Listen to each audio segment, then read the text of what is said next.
All right, I'll take a crack at answering these. Okay, first of all, are there any values intrinsic to atheism? If so, what are they? And are there any that you have as an atheist that I do not have as a theist? Well, I think the simple answer is no, but yes, there is some intrinsic values, but basically it's this anti-value of saying that you will do things without theism. I say atheism means just without theism. It's not quite like anti-theism. And that's the kind of atheist I am. I don't use theism. I never say because God XYZ. Okay, so that's the intrinsic value, is that I think it's possible to live and have values without those particular ones. But it's still somewhat of a blank slate, because while there may be an infinite or certainly multiple forms of theism, there are also infinite or certainly multiple value systems that someone that doesn't believe in atheism could have that could contradict each other quite a lot. So as an atheist, what does it mean to value this life? This is something that comes directly to us as living creatures. It is built in for us to value our life. Okay, so what does it mean to value this life? It's simply a recognition of the fact that we all tend to value our own lives. It's true there are people that say they don't, but if they're not taking their life, then they're just in some weird dysfunctional mind state. They're not really, they're still holding on to their life. They're still valuing it in practice, right?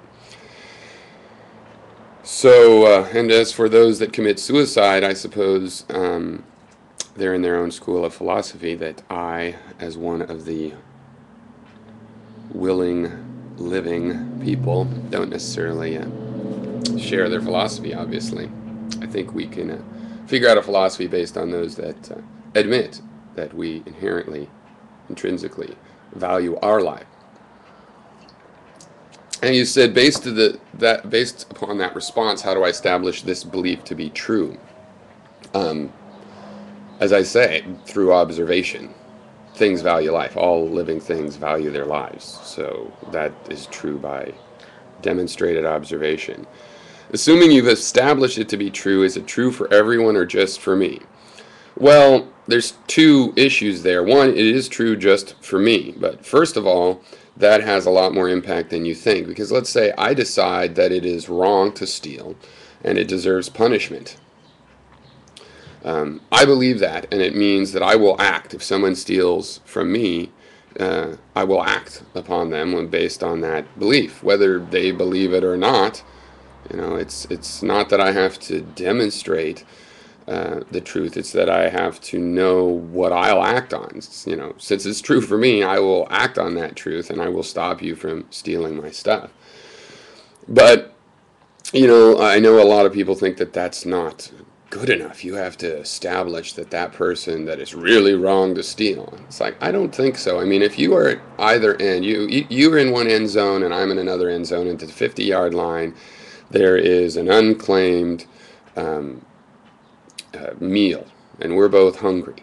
Do I really have to sit in the end zone and prove that I deserve the meal more than you in order to go get the meal? No. Now, the second point, though, is that we don't just have identity in this single body. This body is made of multiple parts, multiple life forms, billions of individual cells.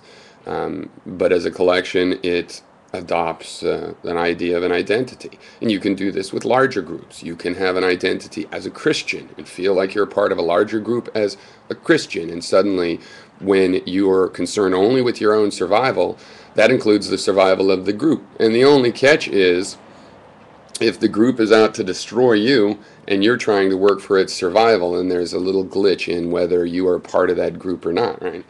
But again, these are on the dysfunctional edges. In general, you can feel a part of that group, have a camaraderie with that group, and you share reciprocal concern, and it's all from the point of view of a shared survival of a group of which you are part.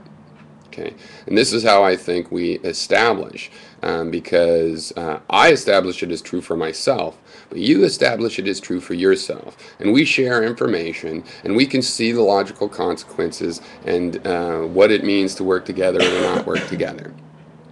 Okay. 5, you finally you say, what implications, if any, does this have on using your value of life as a basis for judging what it means to value this life to others?